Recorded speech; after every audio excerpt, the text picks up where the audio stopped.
Today we're going to be talking about domain and range, and mainly talking about domain and range as dealing with functions and some different lines.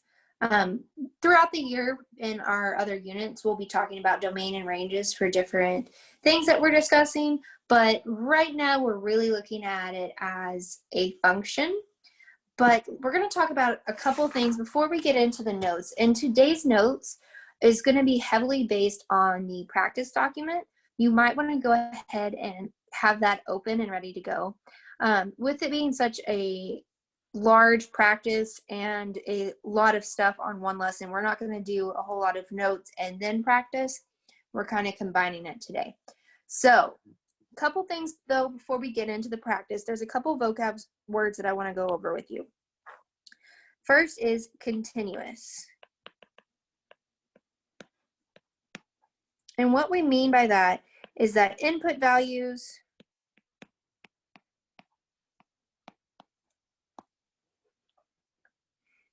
contain all numbers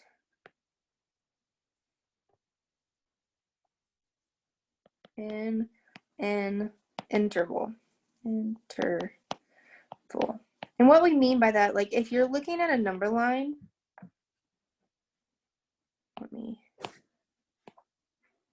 looking at a number line, and I'm gonna do, if I had a point here and a point here, a continuous line would include all of the points in between. That's what we mean by continuous. Now, if I have a discrete set of data,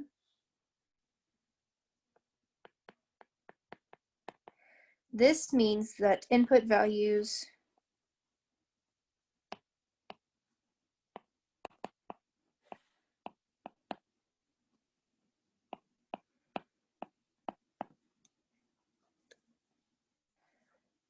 consist of only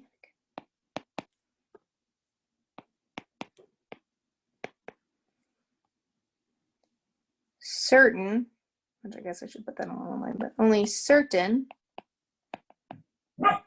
numbers. So only certain.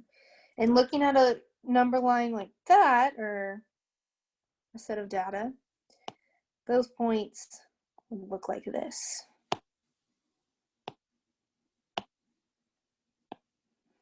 There's not a continuous line in between them. So that's a set of discrete data and then the continuous data. And that will kind of, if it's discrete or continuous, will determine how we're going to answer what our domain and range are. And so kind of a quick rundown of what domain and range are. We're going to talk about domain first. Domain is on, when we're looking at a graph, that's our x-axis. It's all of the inputs, whatever we can input. Or if you're looking at ordered pairs, it would be this number in the ordered pair. So domain is all of our inputs. What can we put into a function, or what can we put into a line in order to get outputs? That's our domain. And then we have range. This is all of our y values. So all the values on the y-axis, the up and down. If you looked at it as an ordered pair, it would be that value. And it's all of our outputs. So when we have a function or whatever the equation is, whatever we put in, it's whatever numbers we can get out. That's our range, whatever our answers are, or whatever our results are. But okay, so that's kind of the basic rundown of domain and range. Our essential question for today is, how do you determine the domain and range of a function? So with this kind of quick vocab, I'm going to go ahead and start talking about our practice activities and going through the notes that's on that as well. Okay, so domain, like what we were just talking about, the set of all possible input values for a function. The domain represents the independent variable, or the x value. The domain is listed as a discrete set of values. Remember, that's where there's specific points or certain numbers only, or as an inequality from least to greatest. And we'll talk about that today. So that's our domain. Now our range is this set of all possible outputs and represents the dependent, whatever our results are, dependent variable, or the y values. What is happening? Y values. The range is listed as a discrete set. Once again, discrete is the specific points, or as an inequality from least to greatest.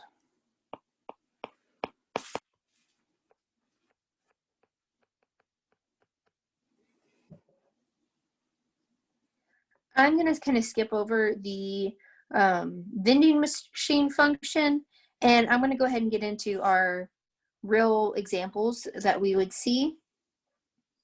So, our first one, looking at number one thing we need to know, is it a function? It already tells us it's a function.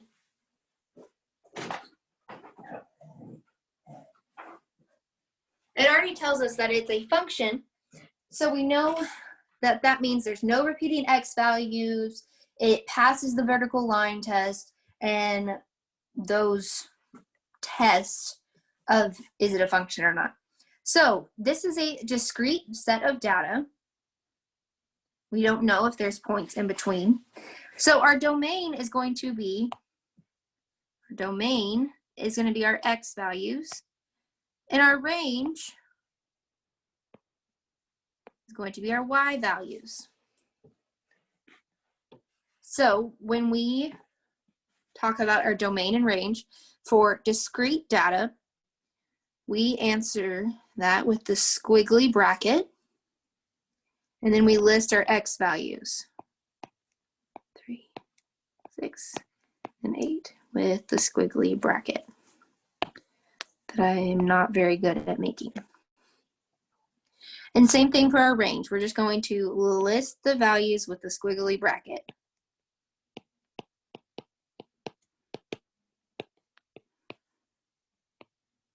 So that's the domain and range for that table.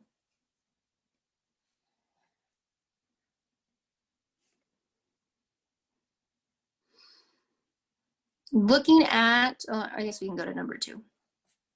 Okay, so same colors, range for yellow, range for green, and we'll do yellow for domain. Domain is all of our x values, our inputs. So that's an x value, that's an x value, and then our y values.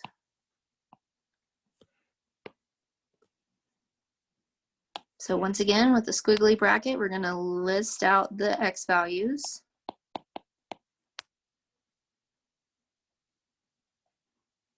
Actually, we should make sure that we list them in the order of, not just the order that they come in, but the order from least to greatest. So our least x value is -5, and -2, 0, and 3. And then our y values in least to greatest. -12, 0, 8, and 20. So that's the domain and range for those set of points. Once again, a discrete, because it's not continuous. We're just given those data points. Looking at 3. So our range is going to be yellow or green, and our domain will be yellow, domain and range. So listing it from least to greatest, because once again, this is a discrete, so we're going to list them. Bracket, -4, -2, 3, and 7. And then our range would be -8, -5, and 0. So really all I've done so far is just list out the X values from least to greatest and then list out the Y values from least to greatest. So looking at number 4, Susie is having a birthday party at Jumping Zone.